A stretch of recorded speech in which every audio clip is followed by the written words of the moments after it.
Bonjour, j'espère que vous avez bien mangé avec tous ces petits fours qui étaient très alléchants et que vous êtes encore en forme pour arriver à m'écouter. Donc, je suis ravie d'être avec vous. Donc, je suis Cécile Monteil, je suis médecin donc, aux urgences pédiatriques de l'hôpital Robert Debré, donc rien à voir, mais c'est pas grave. Et en fait, à côté, je passe une bonne partie de mon temps dans tout l'écosystème en fait, des nouvelles technologies et de la santé pour voir un petit peu comment peut-on améliorer la médecine grâce à la e-santé et quelle sera la médecine de demain. Donc, je vais vous embarquer dans une petite frise chronologique jusqu'à très très loin pour voir ce qui peut peut-être nous attendre. Donc la médecine, jusqu'à aujourd'hui, c'était l'homme réparé. L'homme réparé, en fait, c'est un homme qui a perdu une partie de sa santé et chez qui on va essayer de lui redonner cette partie de santé qu'il a perdue pour qu'il retrouve un état de santé normal. Ça, c'est l'homme réparé. Donc on entend beaucoup parler de e-santé, de nouvelles technologies, comme quoi c'est une révolution, c'est un gros buzz. Donc on va voir comment est-ce que ça peut aider les soignants à réparer l'homme. Donc je vous ai fait plusieurs chapitres, les objets connectés, les applications smartphone. Donc je vous prends juste quelques exemples parce que bien sûr il y en a des tonnes et des tonnes, mais j'essaye de prendre des choses qui rendent en fait la e-santé très concrète, qui montrent les bons aspects, mais pas que. Donc là, sur cette photo, vous avez un tensiomètre connecté. Donc j'ai mis plein d'objets, j'ai aucun lien d'intérêt avec les marques, je prends ce que je trouve utile. Donc c'est un objet que je trouve très utile. Donc je suis également médecin généraliste, j'ai fait des remplacements et j'étais tout le temps face au même cas. J'ai Madame Martin qui arrive, qui a 75 ans, qui est hypertendue, qui prend un traitement et qui arrive pour son renouvellement d'ordonnance. Qu'est-ce que je fais? Alors elle est contente, elle voit une remplaçante, je lui prends la tension et elle a 16-10, qui est trop élevé. Je dis, ah bah zut, c'est peut-être l'effet blouse blanche. Alors je lui dis, ouais Martin, on va attendre 5 minutes, asseyez-vous, on continue la consultation et on reprend la tension dans 5 minutes. Je continue la consultation, je reprends la tension 5 minutes plus tard, c'est 15-9, c'est toujours un peu trop élevé. Zut, c'est encore peut-être l'effet blouse blanche, elle revient de son marché, elle a dû marcher un peu trop vite, je ne sais pas. Madame Martin, ça suffit, hop, on s'allonge sur le lit, on met les pieds là, et puis on ne dit plus rien et on attend encore 5 minutes. Là, je suis bloquée, je ne peux plus rien faire, je reprends la tension dans 5 minutes et elle a encore une valeur qui est limite. Qu'est-ce que je fais? Le traitement, est-ce que c'est le traitement qui est mal adapté? Ou est-ce que c'est simplement l'effet blouse blanche? Je ne sais pas si je dois adapter le traitement ou pas. Avec le tensiomètre connecté, j'ai simplement besoin que quelqu'un lui achète, et c'est des prix qui sont tout à fait raisonnables, c'est largement en dessous de 100 €, et il suffit juste qu'elle ait un smartphone. Alors on va me dire, oui, mais les personnes âgées, elles ne savent pas se servir des smartphones. On s'en fiche. Maintenant, on sait que la plupart des personnes âgées ont un smartphone ou une tablette. Elles n'ont pas besoin de savoir s'en servir, parce que c'est vrai que souvent, elles ne savent qu'utiliser la fonction appel. Elles ne savent pas utiliser les autres applications. C'est pas grave. Une fois que quelqu'un lui a installé l'application, le médecin ou quelqu'un de la famille, c'est fini. À la maison, je lui dis, vous mettez votre tensiomètre quand vous y pensez, de temps en temps, le matin, le soir, le week-end. Vous tapez sur le gros bouton, parce qu'il y a juste un gros bouton, et c'est tout. En fait, les valeurs vont directement être envoyées au smartphone, et quand elle reviendra pour sa consultation dans 1 mois ou dans 3 mois, finalement, je lui dis, montrez-moi votre smartphone, moi je vais dans l'application, j'ai toutes les valeurs et je sais tout de suite si elle est bien équilibrée ou pas. Donc ça, c'est un exemple d'objet très utile. En haut, dans la petite bulle, vous avez un pilulier connecté. Donc là, c'est un format A4 qui est quand même assez épais, ça fait à peu près 4 cm, où vous allez pouvoir remplir tous les médicaments pour le mois. Et donc, l'idée, c'est que si on est vendredi midi, il n'y a que l'opercule du vendredi midi qui s'ouvre. Et si la personne ne prend pas ses traitements, ça va sonner, ça va envoyer un rappel, ça va envoyer une notification à la famille, au médecin, à tout ce que vous voulez, pour dire attention, attention, la personne n'a pas pris ses médicaments. Quand ces objets sont sortis, on a pu lire dans la presse, ah génial, ça va résoudre le problème de l'observance. Bon, vous savez tous que l'observance est un problème de santé publique, les personnes qui ne prennent pas les médicaments comme il le faut. Eh bien, pas tout à fait. Pourquoi? Parce qu'en fait, pourquoi les personnes ne prennent pas leur traitement? Eh bien, on sait que dans la majorité des cas, ce n'est pas parce qu'ils oublient. Et cet objet ne répond qu'au cas d'oubli. En fait, les gens ne prennent pas leur traitement parce que, 1, ça leur colle des effets indésirables, parce que 2, entendu de multiples fois, mais docteur, je prends déjà 12 pilules, alors si j'en prends 6 ou 7, quand même, ça fait déjà pas mal effet. Ou alors, parce que juste, ils n'ont pas envie de sortir leurs médicaments devant leurs collègues de travail. Donc, il faut toujours se rappeler que la e-santé produit des outils. Ce ne sont que des outils, ce ne sont pas des solutions. Et ces outils font s'ajouter à la panoplie des soignants afin de mieux soigner les patients. Mais en aucun cas, un outil convient à tous les patients. En fait, maintenant, le soignant va choisir dans cette nouvelle panoplie et va dire bah, « Tiens, cet outil va pas mal correspondre à ce patient, celui-ci à ce patient, et puis celui-ci, peut-être qu'il conviendra à aucun de mes patients. » Un autre exemple qui est utile, donc pour les diabétiques, les glucomètres. Donc les glucomètres, avant, ça ressemblait à ce que vous avez sur la droite de l'image. Moi, franchement, quand j'étais externe et que je suis passée en diabéto, je me suis dit, mais en fait, pour être diabétique, il faut être hyper intelligent parce que moi, je ne comprends rien. Franchement, je voyais le glucomètre, le bouton M, c'est quoi? C'est menu, c'est marche. Il y a des flèches, il y a une pomme mangée, une pomme pas mangée, un petit livre. Je ne comprenais rien. Et puis, quand on est diabétique, si on utilise le glucomètre au moment de manger, il y a de la bouffe qui va se mettre entre les petits boutons. On ne va pas arriver. Il y a des personnes qui vont mal voir. Et donc, ce n'était pas du tout pratique. Déjà que se piquer, ce n'est pas très sympa. Aujourd'hui, avec les glucomètres connectés, vous avez le genre d'outil que vous avez donc à gauche, où en haut, c'est un petit capuchon. Vous l'ouvrez, vous le branchez au smartphone. De l'autre côté, vous mettez votre languette, vous vous piquez, c'est fini. Voilà, il n'y avait rien de plus à savoir. Et qu'est-ce qu'il y avait derrière? Avant, il y avait les carnets de glycémie. Je ne sais pas s'il y en a certains d'entre vous qui ont déjà vu des carnets de glycémie, c'est juste à peu près imbuvable. Donc déjà, on est diabétique, on a une maladie qu'on ne voit pas, donc on comprend. Il y en a qui ne comprennent même pas, mais j'ai le diabète, mais en fait, moi je vais bien, je ne vois pas de changement. On leur demande de se piquer, de prendre des médicaments. Et en plus, il faut inscrire toutes les glycémies dans un carnet qu'on a peut-être oublié dans le sac précédent, qu'on ne sait plus où on l'a mis, il faut aller dans la chambre le chercher. Pareil, c'est au moment du repas. Au bout d'un mois, il y a des taches de café, les pages sont collées, il y a du ketchup partout. Et puis on sait que les personnes les remplissent de façon rétrospective. Parce qu'en fait, au moment où on se pique, on oublie, et puis ensuite on rentre une valeur, on ne se souvient plus très bien. Et moi, j'ai même vu pire. J'ai déjà vu une patiente qui me disait « Non mais moi, docteur, quand on me distribue mon carnet de glycémie, je remplis tout de suite. Comme ça, quand je retourne voir le médecin, je ne me fais jamais disputer. » Heureusement qu'on n'a pas que ça pour vous soigner. Donc aujourd'hui, avec l'application, comme je vous ai dit, une fois que la personne se pique, la valeur est directement entrée dans l'application, elle est horodatée. Et ce qui est très intéressant, c'est que non seulement ça va être beaucoup plus digestible pour le soignant qui va pouvoir aller regarder le résultat sur le smartphone du patient ou se le faire envoyer, mais c'est aussi intéressant parce que tout d'un coup, le patient a accès, s'il sait se servir un smartphone, à sa maladie. Il va voir que, par exemple, à Noël, s'il a mangé plein de foie gras, plein de chocolat, il va voir qu'il est dans le rouge tout le temps. Mais s'il prend bien ses médicaments, qu'il se met à faire du sport, qu'il bouge un petit peu, il va voir qu'il passe dans le orange et ensuite dans le vert. Et il va se dire, en fait, je prends mon traitement, je fais des efforts et ça marche. Et peut-être qu'en fait, mon médecin, quand il me dit que si je fais mal et que je vais me faire amputer d'un pied, peut-être qu'il a raison. Et donc, ça va aider, en fait, le malade à mieux gérer sa maladie, s'il en a envie, bien sûr, parce que ce n'est pas le cas pour tous les patients. Donc, c'est un outil qui peut être vraiment très intéressant.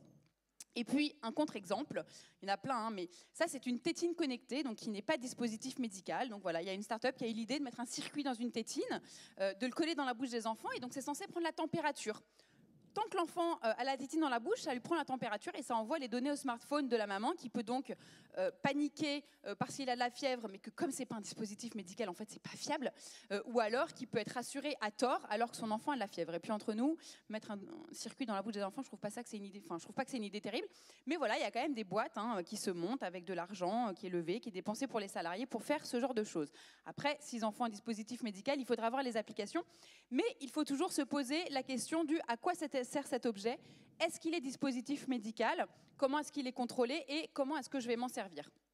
Et la clé pour tous ces outils, c'est d'utiliser la techno avec l'humain.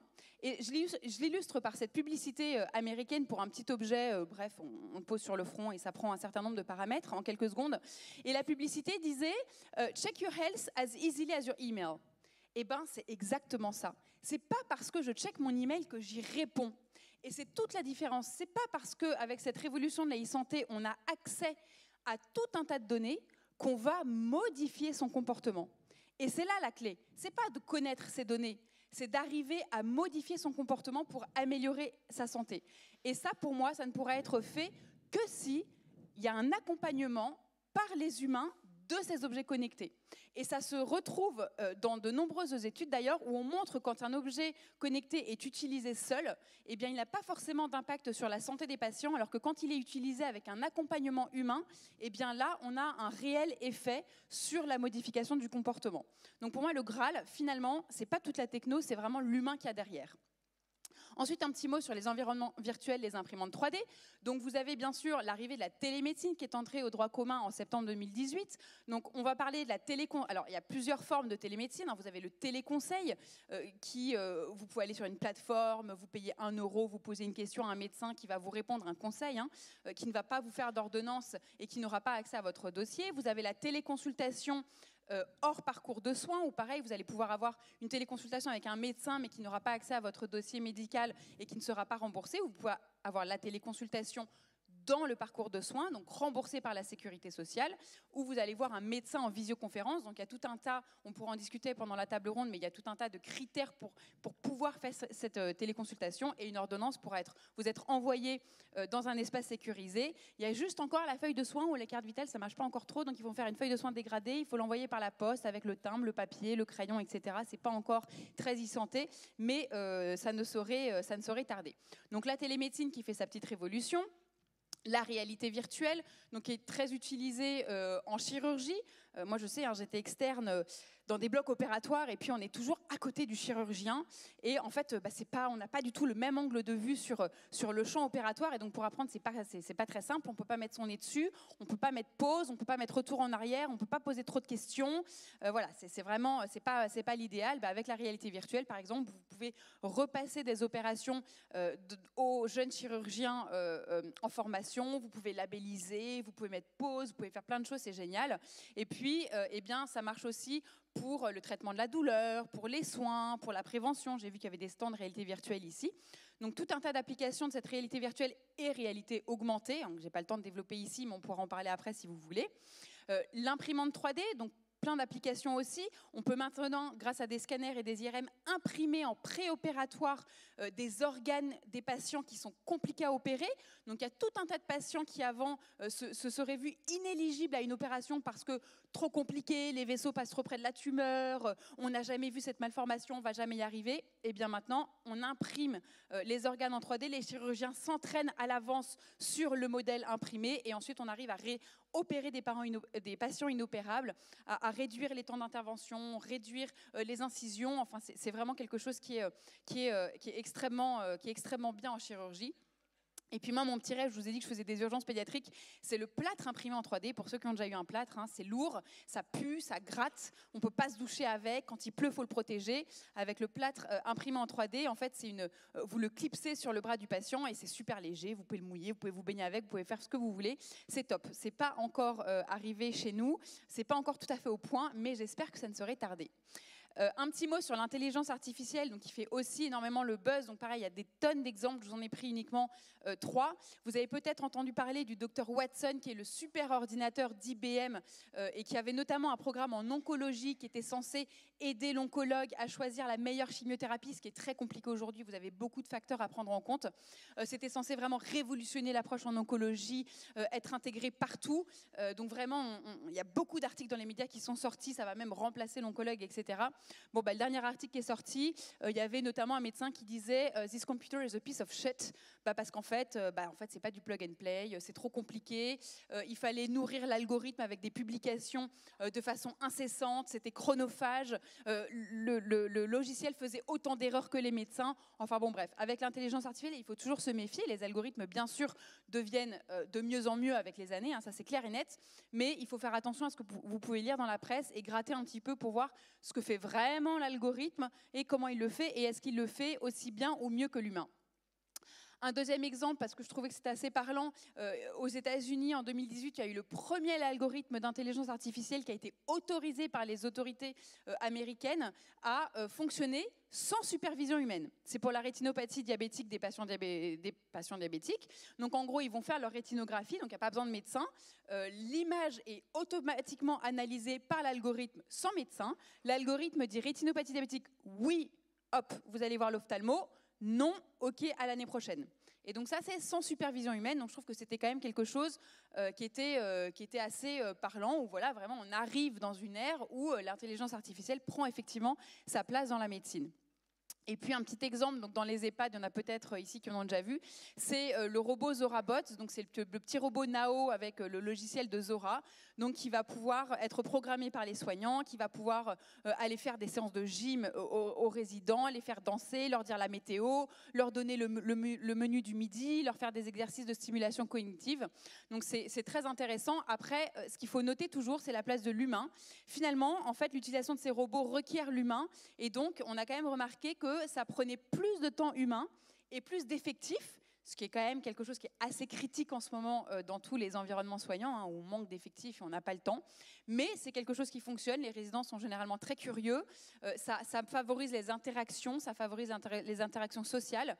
Et puis les résidents s'attachent. Ils ne sont pas dupes, mais ils s'attachent quand même émotionnellement au robot qui est fatigué. Le robot va aller se reposer. C'est assez intéressant de voir toutes les réactions qui en découlent.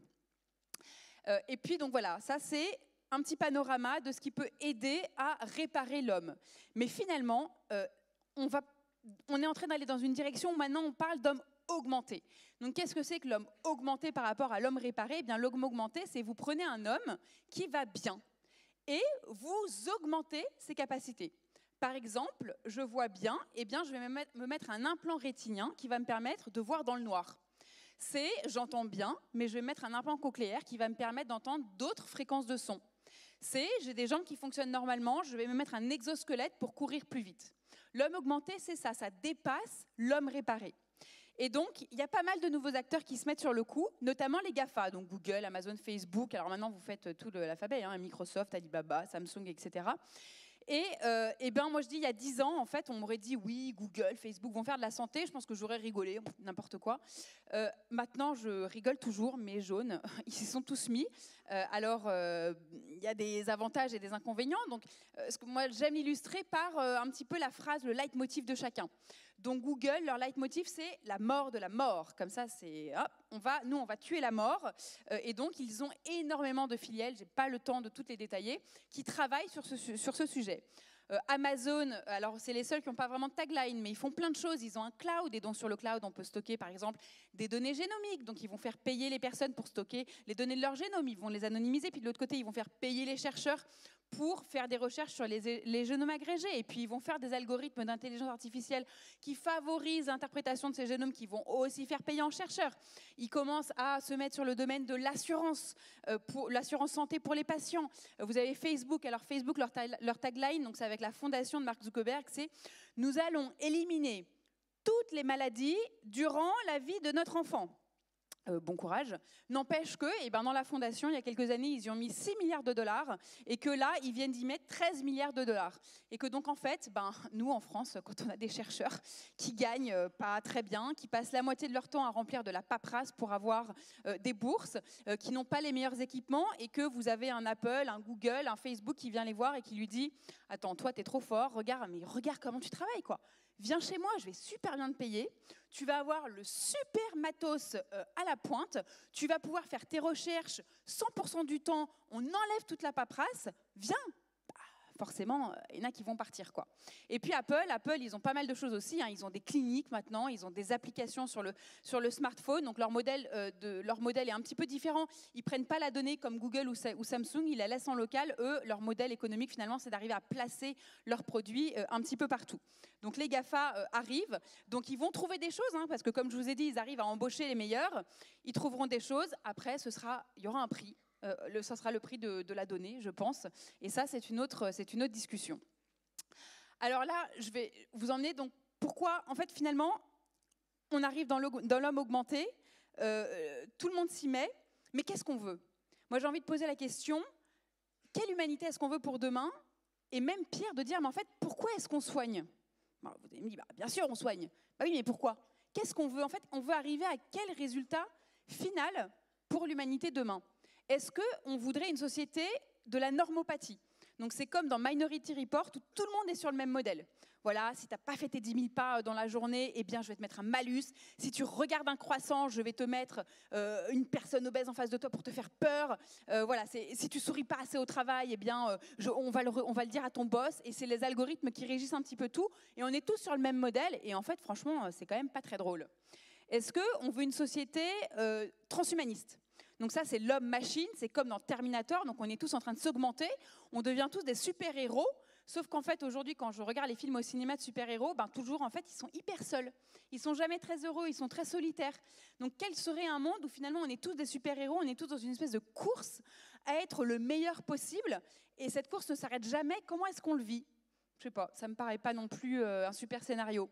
Est-ce qu'on veut le scénario de l'eugénisme, comme dans Bienvenue à Gattaca, où on sait très bien que maintenant on sait éditer le génome des embryons? Alors il y en a qui me diront oui, mais c'est pas encore tout à fait au point. Oui, mais demain en fait ça le sera. Alors oui, on ne pourra pas tout changer, hein. Vous avez beaucoup de facteurs qui sont multigéniques. Changer la couleur des yeux, c'est plus de 300 gènes. Il y a d'autres facteurs, c'est plus de 600 gènes. On ne va pas pouvoir changer tout ça. Mais on pourra quand même faire énormément de choses, et surtout on pourra le faire de façon prédictive sur des embryons. Et donc en fait, comment est-ce qu'on va faire naître tous ces nouveaux bébés qui vont être sélectionnés? Quelle société est-ce qu'on prépare avec cela? Je ne sais pas non plus. Est-ce qu'on veut une société du virtuel? Donc ça, c'est comme le film Transcendance. C'est l'homme-machine, c'est l'interface homme-machine. Donc, alors, on n'y est pas encore, parce que moi, ça me fait rigoler. On ne sait même pas ce que c'est que la conscience. Donc comment est-ce qu'on peut imaginer mettre la conscience dans un ordinateur alors qu'on ne sait même pas la définir? Mais il y a déjà beaucoup de travaux dans ce sens. Aujourd'hui, par exemple, si vous branchez le cerveau d'une souris à un ordinateur, eh bien, vous prenez une petite souris que vous avez choyée, elle n'a jamais eu peur de sa vie, jamais.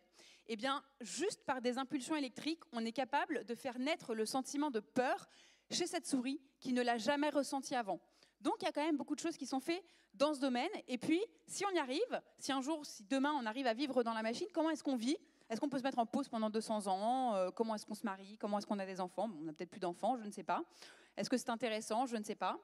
Ou alors, est-ce qu'on veut un monde de l'immortel? Et donc, il apparaît énormément de projets. Il y a des projets où il y a des milliards de dollars, notamment aux États-Unis et en Russie, qui travaillent sur le sujet. Mais une fois qu'on est immortel, alors on fait comment? On a des enfants, non mais parce qu'on va être beaucoup, hein. Donc on a des enfants, on fait quoi? Une loi tous les 200 ans? Non, en fait ça fait encore trop. Tous les 2000 ans? Non mais en fait c'est encore trop. Tous les 20 000 ans? Tous les 200 000 ans? Et puis après on les met où? On va les envoyer sur Mars avec Elon Musk. Oui, mais sur Mars, personne n'a remarqué qu'il y avait des cratères là, parce qu'en fait, il n'y a pas le même champ magnétique, donc il y a des astéroïdes. Alors je sais pas, me prendre des astéroïdes sur la Terre, sur la tête à tout bout de champ, je sais pas si c'est une très bonne idée. Donc voilà, la vie en tant qu'immortel, non, je ne sais pas non plus si c'est quelque chose qui est valable ou qui plaît. Mais voilà, donc tous ces scénarios, je voulais choisir. Moi, je pense qu'en fait, ce sera aucun de tout cela. Et puis, en fait, il y a beaucoup de défis qu'on va devoir relever avant de pouvoir même y songer. Parce que nous avons une planète Terre avec des catastrophes naturelles. Et ça, on aura beau faire de la e-santé, on aura beau faire de l'intelligence artificielle, je ne pense pas que c'est demain qu'on arrivera à annuler les catastrophes naturelles. Nous avons un soleil. Le soleil va s'éteindre un jour, hein. Même si on est immortel, il s'éteindra quand même. Il faudra aller très, très, très, très, très loin pour trouver un autre soleil. Donc je ne pense pas que c'est pour demain. Et puis il y a les virus et les bactéries. Vous voyez bien avec les virus qui sortent, les bactéries aujourd'hui, les antibiorésistances, les virus qui se mutent pour arriver à contrecarrer les traitements d'aujourd'hui. Ça, on ne va pas y arriver non plus. Donc il y a déjà ces défis-là avant de pouvoir penser à des choses comme l'immortalité. Et puis, il y a beaucoup de personnes qui confondent l'espérance de vie avec la longévité. Vous avez peut-être entendu la fameuse phrase « l'homme de 1000 ans est déjà dans cette salle ».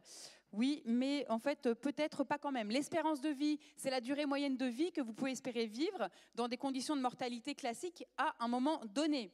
Ce n'est pas du tout la même chose que la longévité. La longévité, c'est l'espérance, en fait, c'est la durée moyenne pour laquelle une espèce biologique est programmée. C'est pour ça que les humains vivent jamais au-delà, enfin en tout cas jusqu'au jour d'aujourd'hui, on a remarqué qu'après 130 ans, ça ne marchait plus du tout. Voilà. C'est pour ça que les éléphants vont vivre un certain nombre d'années, les souris un certain nombre d'années. Et donc ça, en fait, on ne sait pas du tout le contrecarrer. Pour contrecarrer la longévité, il faudrait faire une thérapie cellulaire où on change toutes les cellules de notre corps. C'est quelque chose qui est extrêmement cher, mais bon, on peut dire que le prix sera pas cher plus tard, mais c'est quelque chose qu'on ne peut pas, ça doit être customisé. On ne peut pas l'appliquer à une population, ça doit être fait pour chaque personne. Et donc c'est vraiment un travail titanesque. En tout cas, c'est clair que c'est pas pour demain. Donc l'espérance de vie augmente. Dans le XVIIIe siècle, c'était à peu près 28 ans. Donc c'est sûr que maintenant, il paraît qu'en 2100, ce sera à peu près 95 ans. Mais après 100 ans, en fait, ça fait des années que le taux de mortalité après 100 ans chute de la même façon. Il y a beaucoup plus de centenaires maintenant qu'avant. Donc, je n'ai pas le temps de vous poser les questions, etc., parce qu'on est un petit peu court. Mais en 2016, en France, il y avait plus de 20 000 centenaires. Par contre, les personnes de plus de 107 ans, en 2018, il y en avait moins de 200. Et la proportion de la chance de devenir, donc au-dessus de 110 ans, on appelle ça des super centenaires. La chance de devenir super centenaire quand on est centenaire, elle est inférieure à 0,5%. Donc en fait, clairement, après 110 ans, on n'y arrive plus. C'est la limite de la longévité et c'est pour ça que l'immortalité, encore une fois, je ne pense pas que ce soit pour demain. Et puis, avant de finir sur la conclusion, en fait, il y a juste nous. Il y a juste nous. On attend la pilule miracle, la pilule qui nous fera maigrir, la pilule qui nous fera vivre plus longtemps, la pilule qui diminuera les rides.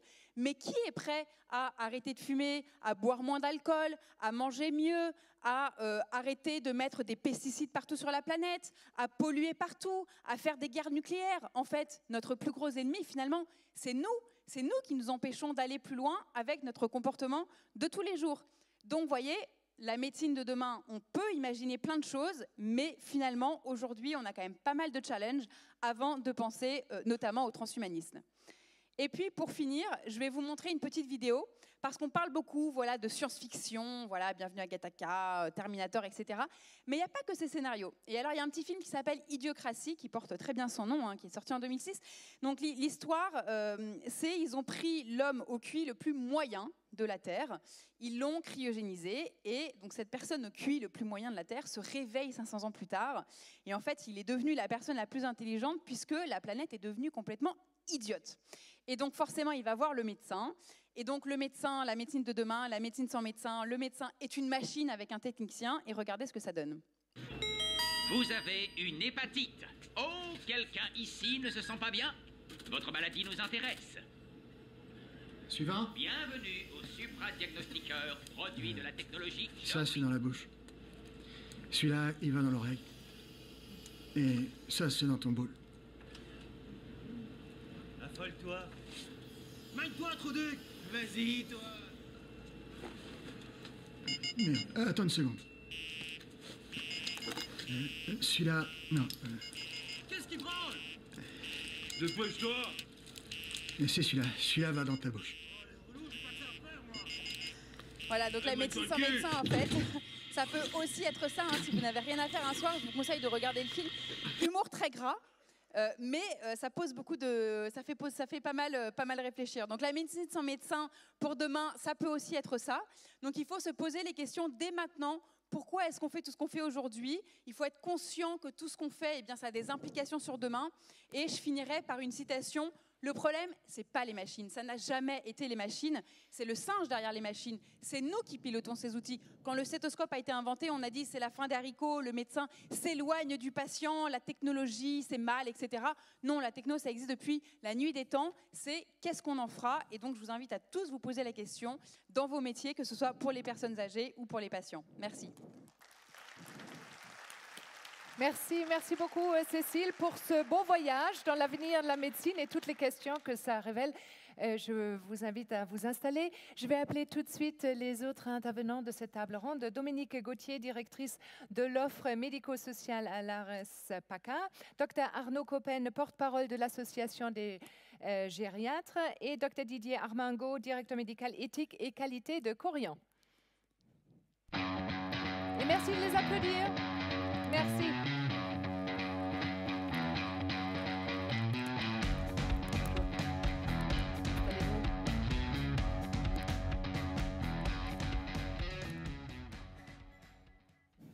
Bonjour. Bon, c'était un beau voyage, de temps en temps un peu inquiétant. Est-ce qu'on a vraiment envie de ça? Est-ce que vous voulez réagir à ces propos? Est-ce que l'avenir, la e-santé, ça va révolutionner la médecine? Prenez le micro.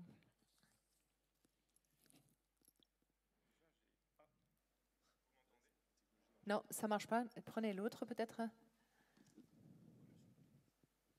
Et là? Ouais. Oui.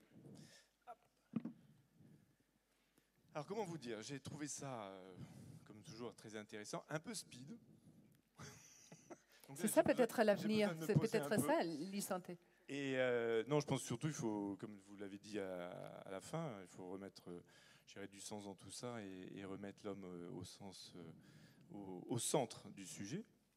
Moi, je pense et vous l'avez dit aussi en introduction, je pense que ce sont des outils, ce ne sont pas des solutions. Alors souvent, on cherche des solutions et il faut vraiment se dire que ce sont des outils comme un crayon et comme tous les outils que l'homme a créés et qu'aujourd'hui on manie. Et donc il y a la question de l'usage, de l'intérêt et de l'usage, donc c'est le sens que l'on donne. Et je pense qu'en effet, il y a énormément de nouvelles technologies qui se développent et qui vont arriver. Et ça sera à nous d'avoir l'intelligence de les utiliser à bon escient et avec, je dirais, le sens que l'on recherche. Et l'outil n'est pas une solution en soi. Il faut savoir chaque fois adapter l'outil à l'usage que l'on en veut. Vous êtes allé très très loin, mais finalement pas si loin que ça, j'ai l'impression. C'est ça, vous voulez... Qu'est-ce que... Moi, ça fonctionne, oui. Pardon. Ouais, moi, je suis médecin gériatre, je fais partie de l'association des jeunes gériatres. On est évidemment extrêmement intéressé par cette révolution technologique qui va arriver. On est prêt. Nous, on utilise ces objets connectés au quotidien, et c'est vrai qu'on a l'impression aujourd'hui que ça a du mal à arriver jusqu'à nous dans les hôpitaux. Alors dans les EHPAD, ça dépend. Ça a du mal à arriver ? Oui, ça a du mal à arriver dans les hôpitaux. Okay. Ça, c'est sûr et certain. Il y a eu, je pense que moi, je travaille à l'hôpital public, dans un CHU. L'hôpital public aujourd'hui, c'est un mastodonte extrêmement compliqué à changer, à modifier. Voilà, on essaye d'être les petits grains de sable qui disruptons en permanence, mais on est sur une grosse machine avec des problèmes de management. Alors j'ai beaucoup apprécié la table d'avant parce que je pense qu'il y a beaucoup de professions de médecine qui auraient besoin d'entendre tout ce qui a été dit avant. Bon, ok. Et justement... Après, juste sur les nouvelles technologies et les objets connectés, je pense qu'il ne faut jamais perdre de vue le patient. Aujourd'hui, on a beaucoup d'objets qui arrivent, et moi je passe mon temps à expliquer aux gens qui me présentent ces objets que finalement mon patient ne va pas forcément être adapté à cet objet-là. J'ai l'impression qu'en fait, finalement, par exemple, très simplement, la réalité virtuelle, on a essayé de la mettre en place pour des soins très simples, de plaies par exemple, un peu comme de l'hypnose finalement. On faisait une antalgie classique et on mettait ça en plus. Et finalement, mes patients avaient du mal à adhérer à cette réalité virtuelle parce que les environnements proposés ne leur correspondaient pas. Les environnements, c'était les vacances à la montagne avec de la neige, etc. C'était une plage paradisiaque, etc. en Thaïlande.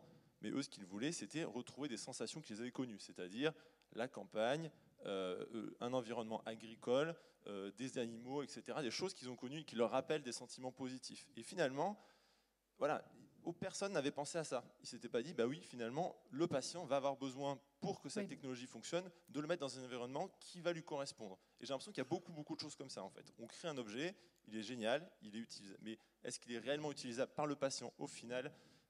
Ça, c'est un peu compliqué. Il faut vraiment qu'on s'intéresse à ça. Oui, et là, par exemple, est-ce que vous avez quelques chiffres ? Les hôpitaux ont du mal à adapter l'intelligence artificielle de e-santé.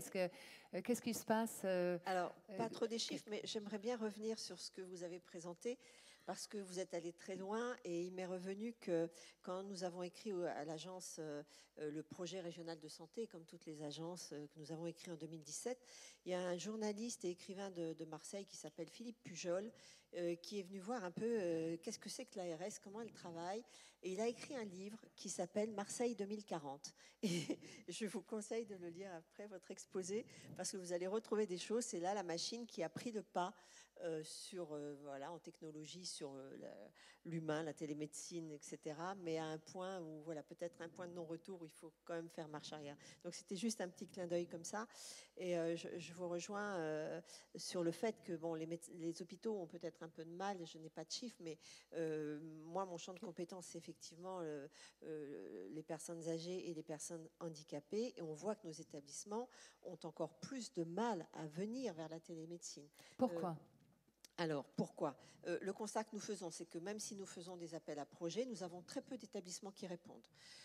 Ou quand les dossiers sont présentés, ça ne passe pas. Parce qu'au départ, alors c'est peut-être tout bête et tout simple, c'est qu'il faut un univers sécurisé pour les échanges. Et que quand vous êtes dans un EHPAD, Voilà, puisqu'on est devant, c'est pas forcément le cas. C'est-à-dire qu'il faut quand même des systèmes d'information qui permettent qu'il y ait ce passage, ce transfert. Et aujourd'hui, même s'il y a des volontés, il n'y a pas forcément l'équipement. Et puis, on en discutait un peu, il faut que les personnels aussi se forment et acceptent cette idée. Donc aujourd'hui, on voit bien, on est convaincu qu'il faut y aller, je pense que vous aussi, mais on voit bien que c'est encore très difficile.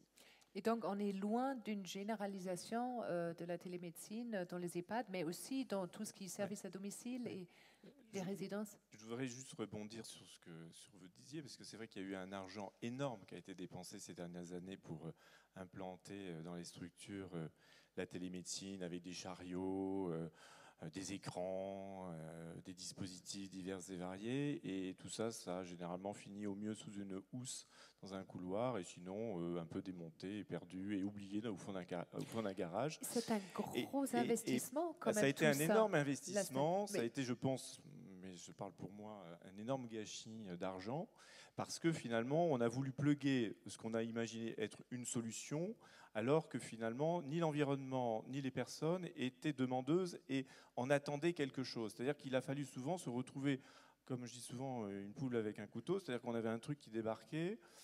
On n'avait pas forcément l'interlocuteur en face, parce qu'il faut quand même un docteur au bout de la machine pour répondre à la consultation.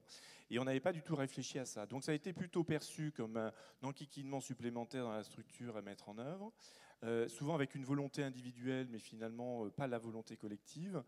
Et on s'est vite rendu compte d'une problématique d'organisation. C'est-à-dire que l'outil ne résout pas tout si derrière on n'a pas pensé à l'usage et à l'organisation, et notamment la programmation des consultations, parce que la machine c'est bien, mais si le patient est d'un côté et que le médecin fait autre chose pendant ce temps-là, et que quand le médecin est disponible, le patient il est rentré dans sa chambre, les gens ne se rencontraient pas. Et ça, on s'est rendu compte de ça, mais après coup. Donc il y a eu le problème de la machine, qui à mon sens au départ n'était pas adapté, mais c'est normal, on a démarré, donc il a fallu après se rendre compte qu'il fallait des choses beaucoup plus mobiles, pratiques, qui ressemblent plus à des devices qu'on utilise tous, que sont le smartphone et la tablette. C'est-à-dire, si je comprends bien, il y a une personne qui décide, on prend maintenant les nouvelles machines pour... Non, mais je pense que et c'est pas forcément adapté, et c'est pas utilisé parce que les gens ne sont pas formés. Mais à mon sens, il ne faut pas le regretter, parce que ce sont des passages nécessaires d'apprentissage, et qu'il ne faut pas regretter ce qu'on a fait. Après, c'est un peu dommage d'avoir dépensé autant d'argent, mais je pense que de toute façon, on était obligé d'en passer par là pour se rendre compte que d'abord, il fallait penser à l'usage, et penser aussi aux implications d'organisation que ça allait nécessiter. Voilà. On ne traite pas la consultation par un device comme on traite la consultation. Oui. Qu'est-ce que ça implique comme organisation ?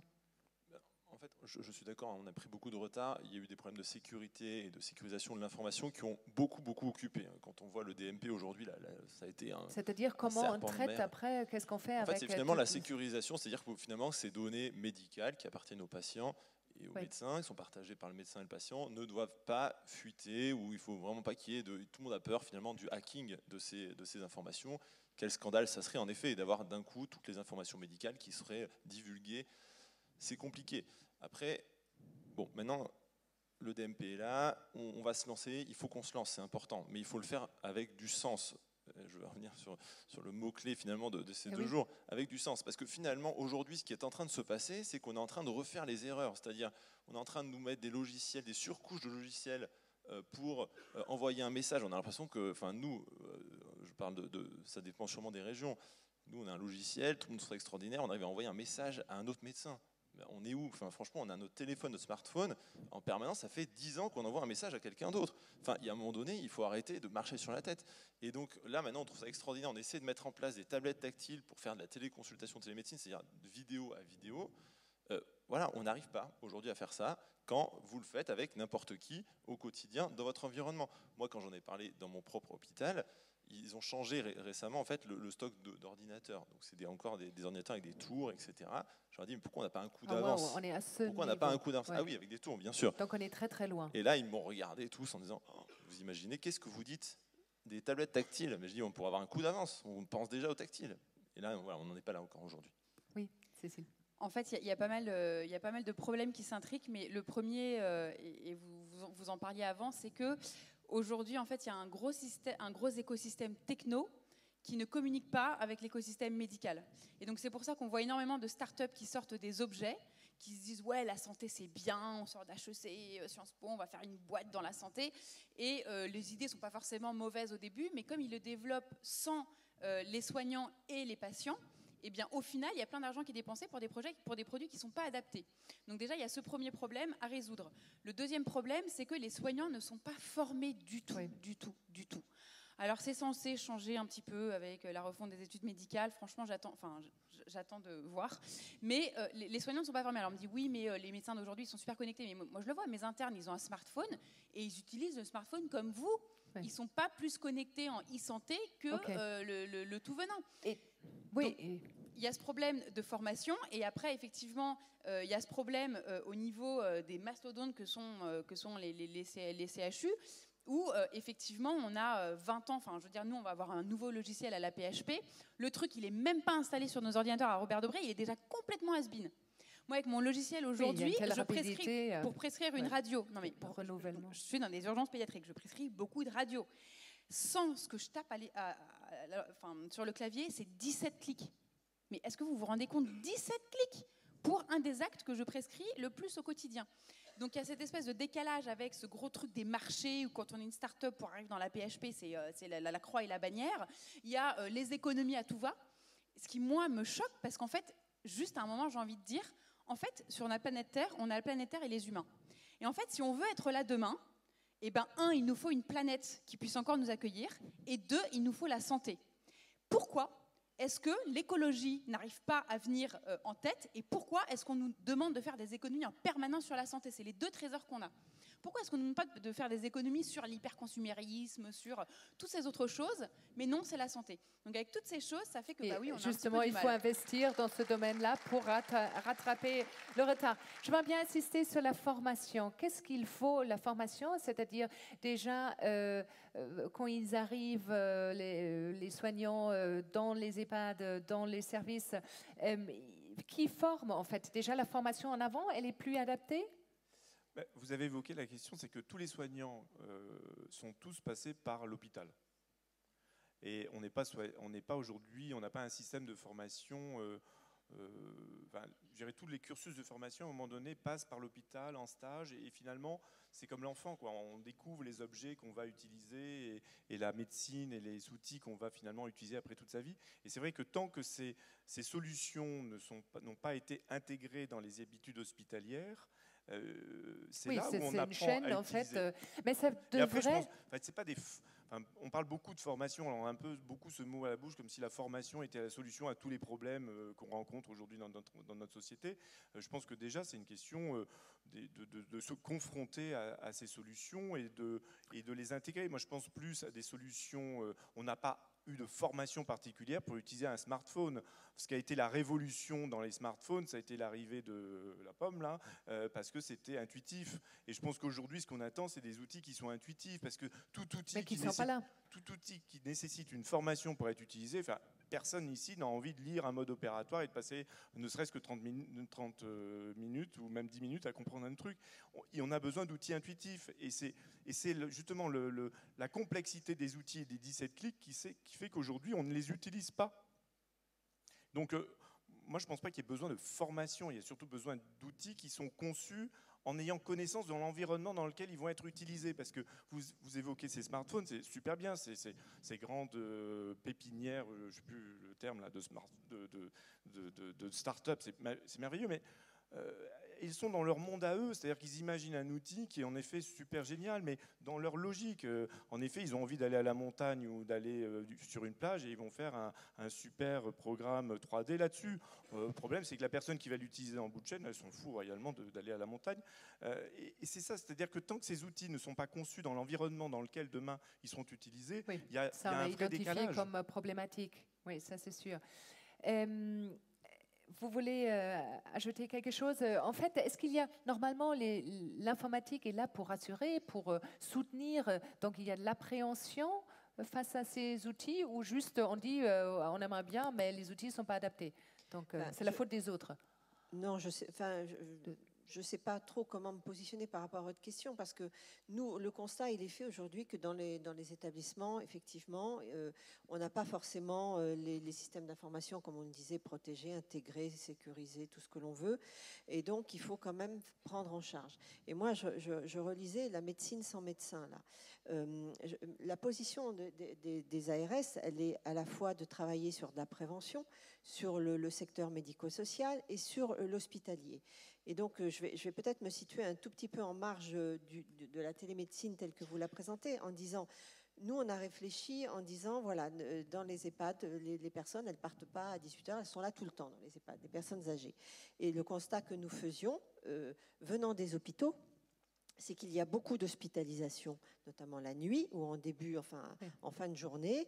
Une hospitalisation, donc on va passer juste, nous on avait fait le compte, une personne âgée de plus de 75 ans en PACA, elle va passer à plus de 6 heures aux urgences en moyenne.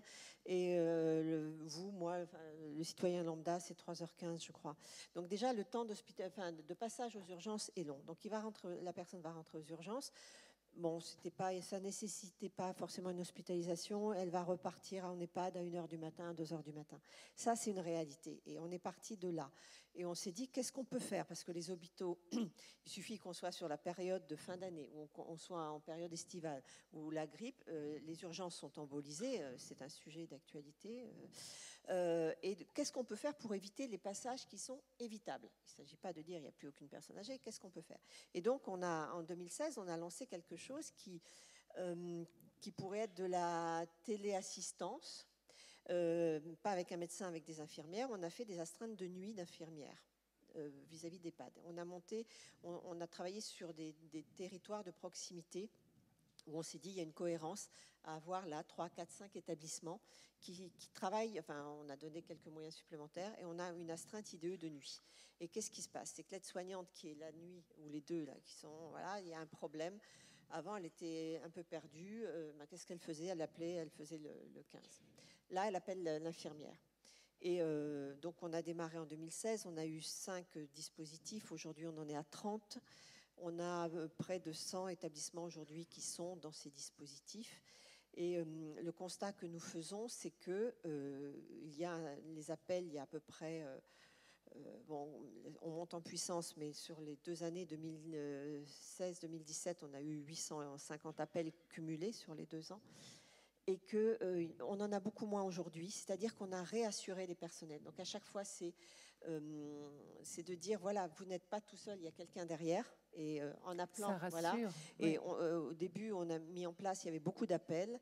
On en a moins, non pas parce qu'on se désintéresse, mais c'est parce que les personnels ont aussi pris confiance.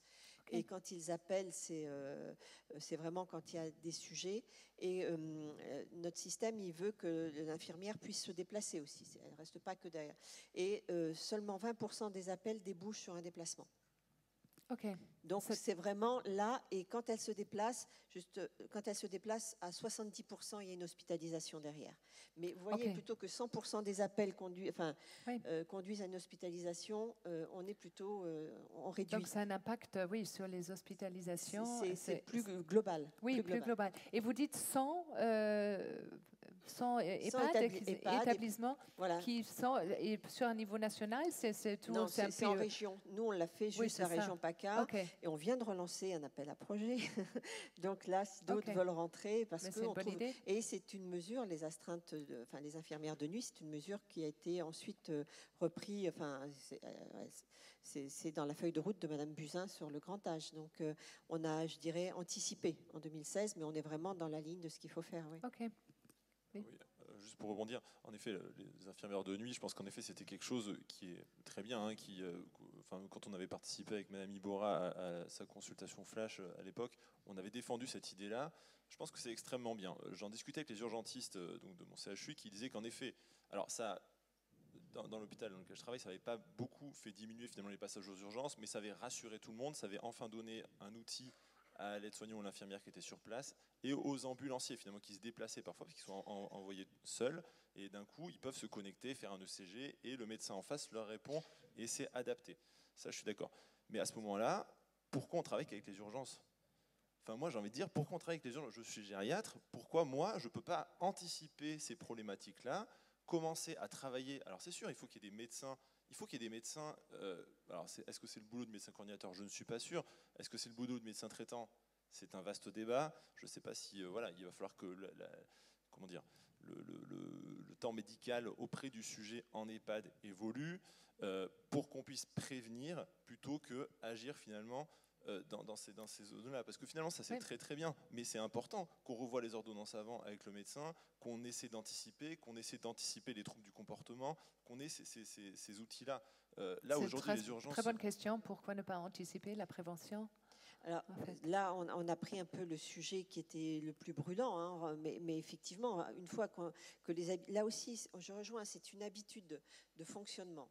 Au départ, ils se sont dit non, on veut pas, ça va pas marcher. Là, on voit que ça marche. Donc, puisque ça marche comme ça la nuit, pourquoi est-ce il faut maintenant qu'on passe à l'étape suivante sur l'anticipation, sur un retour. Elle est hospitalisée, la personne est en service gériatrie, elle rentre en EHPAD, ou au contraire, il y a des transferts. Nous, il faut aussi que nos EHPAD fonctionnent beaucoup mieux avec l'HAD, et aujourd'hui, c'est encore complètement insuffisant. Donc, tout le secteur de l'hospitalisation est concerné par les personnes âgées qui sont aujourd'hui en EHPAD. Je parlais de 2040 tout à l'heure. Dans cette région, en 2040, il y aura une personne sur 5 qui aura plus de 75 ans. Donc le challenge, il est quand même, aujourd'hui c'est 1 sur 10, et dans un peu plus de 20 ans, ce sera 1 sur 5.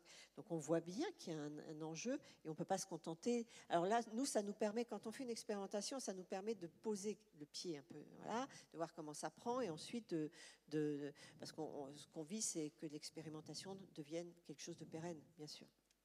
Mais alors à ce moment-là, soyons extrêmement ambitieux. Extrêmement ambitieux. On manque d'ambition, c'est pas possible. Soyons ambitieux. Allons voir les médecins, comment ils travaillent. Moi, je me bats pour qu'il y ait un informaticien qui me suive à la visite, qui sache ce que c'est mon boulot. Personne ne sait ce que c'est mon travail. Aujourd'hui, l'informatique, ils sont dans leur bureau, on les appelle, on fait un problème, une demande, ils répondent. C'est une horreur.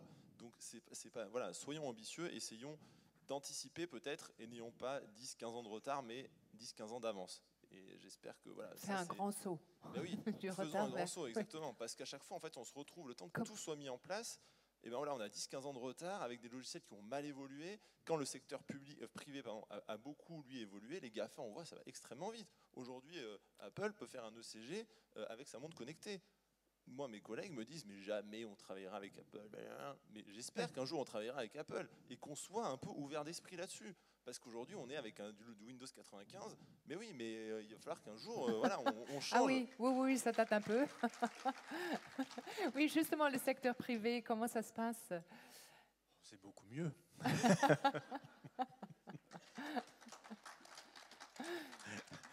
Non, mais je pense que de toute façon, on rencontre tous ces mêmes difficultés. C'est vrai que tout ça, il y a un besoin de ressources, mais il faut bien gérer l'intelligence et d'allouer au bon endroit les ressources que l'on a. Après, comme je disais tout à l'heure, c'est vrai qu'il y a eu un démarrage un peu compliqué avec plutôt l'arrivée de la technologie avant qu'on se pose vraiment la question de l'intérêt.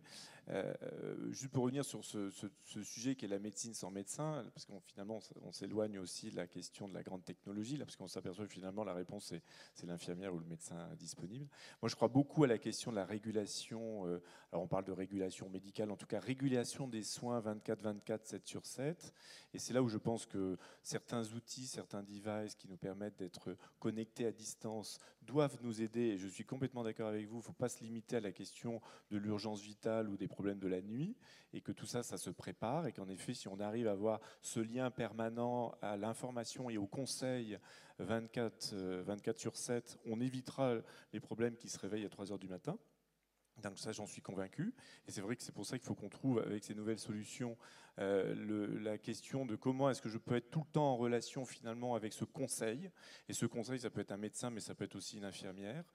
C'est vrai que la nuit, la question est vraiment cruciale, puisque la nuit, on a peu aujourd'hui d'infirmières et encore moins de médecins disponibles et accessibles. Et le week-end ? Et le week-end et les jours fériés. Et donc c'est pour ça que ça a d'abord été ce problème-là qui est émergé. Mais après, je suis complètement d'accord avec vous, c'est des solutions qu'il faut faire sur du continu, parce que plus on sait bien, plus on prévient et plus on anticipe, et mieux, ou en tout cas plus rares sont les problèmes rencontrés à traiter en urgence. Et puis, on a tous eu peur, en effet, de ces images de cette médecine faite par la machine. Moi, je pense que l'intérêt que j'y vois, c'est peut-être de remettre l'homme au sens de la relation. On a vu ce matin avec la table ronde sur le management. Je pense qu'aujourd'hui, on a perdu, et nos études médicales ont été très centrées sur la technique, l'hypertechnicité, mais en même temps, on voit que beaucoup de nos confrères et beaucoup d'infirmiers et infirmières font ces métiers pour la technique. Et on en oublie que je pense que pour moi, le sens de nos métiers, c'est la relation à l'autre, c'est la relation humaine. Et je pense que si cette technologie peut nous permettre, en tout cas à ceux qui le souhaitent, de redonner du temps à la relation à l'autre. Comment expliquer, en effet, et accompagner la personne dans l'annonce du diagnostic, comment accompagner la personne pour lui faire comprendre et adhérer à son traitement, lui donner du sens. Si, en effet, la technologie peut nous faire gagner un temps énorme pour poser un diagnostic, une orientation thérapeutique, etc., eh bien, tant mieux. Mais à ce moment-là, utilisons ce temps, pas pour nous et prendre plus de café et fumer plus de cigarettes, mais donnant ce temps aux patients et à la personne. Oui, et redonnons du sens humain et relationnel. Mais je dirais là, je pense qu'on est tous d'accord sur Eh ce point-là. parfait. Donc, utilisons l'outil, la technologie comme outil pour passer plus de temps avec l'être humain. Cécile, je vous laisse la conclusion. Ouais, ça me fait penser à beaucoup de choses, mais effectivement, je suis complètement d'accord avec toi. En fait, on a envie de changer de beaucoup de choses, mais c'est pas forcément évident parce qu'on est juste en train d'essayer de mettre des pansements sur un truc qui va pas, quoi. Il faudra arriver à changer beaucoup de choses. Et tu parlais du médecin traitant, mais en fait, aujourd'hui, j'ai envie de dire 2 secondes. Le médecin traitant, il est censé avoir un quart d'heure, 25 € pour faire la thérapeutique, la prévention, le social, le psychologique, la coordination des soins. Non mais en fait, c'est pas possible. C'est pas possible. Celui qui me dit qu'il est capable de faire un bon travail en 15 minutes comme ça, c'est juste pas possible, ou il fait de l'abattage. Et donc en fait, pour moi, il faut un peu repenser le système.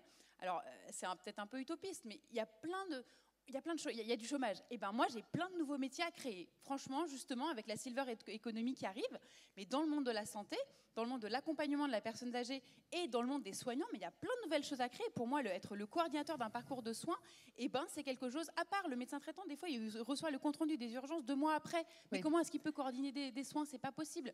Donc, il y a plein de nouveaux métiers à créer. Et là où je pense qu'il y a des nouvelles formations en général à créer, et les soignants, en fait, il faut quand même les accompagner sur cette transformation du métier, parce que le métier de médecin se transforme. Il faut quand même une introduction à la data. Qu'est-ce que c'est que la data? Qu'est-ce que c'est qu'un environnement technologique? Moi, je suis désolée, mais j'ai des externes, ils ne savent pas ce que c'est qu'une start-up. Enfin, je veux dire, on leur dit intelligence artificielle, ils ne savent pas ce que c'est. Ils pensent que demain, il va y avoir une intelligence artificielle forte qui va remplacer l'humain, ou alors que ça n'arrivera jamais. Enfin, ils n'ont aucune notion. Donc, c'est-à-dire, vous mentionnez tous, en fait, ce monde ne se communique pas, en fait. Ils sont en silo. Ils sont en silo, et même tout ce que vous dites là, c'est-à-dire sur toute cette chaîne, tout le monde doit travailler ensemble, se mettre autour d'une table. Et ça paraît... Et je pense que ça a été dit par Julia de Funès, mais peut-être que les systèmes centraux fassent un peu confiance, en fait. Laisse un peu de marge et de confiance aux soignants, que ce soit des cliniques, que ce soit dans des CHU, il faut que ce soit en ville, il faut des expérimentations partout. Regardez ce qui marche, regardez ce qui ne marche pas, et faire confiance pour que tous ensemble, on arrive à créer des solutions. Et aussi, si on échoue, parce qu'une expérimentation ne marche pas, c'est pas grave, voilà, on recommence et on retravaille. Bon, on revient au même point. Exactement. Bon, merci. Merci à vous. Merci beaucoup pour votre partage. Juste avant la clôture, je donne la parole à Julia de Funès pour une dernière prise de parole. Merci d'accueillir Julia.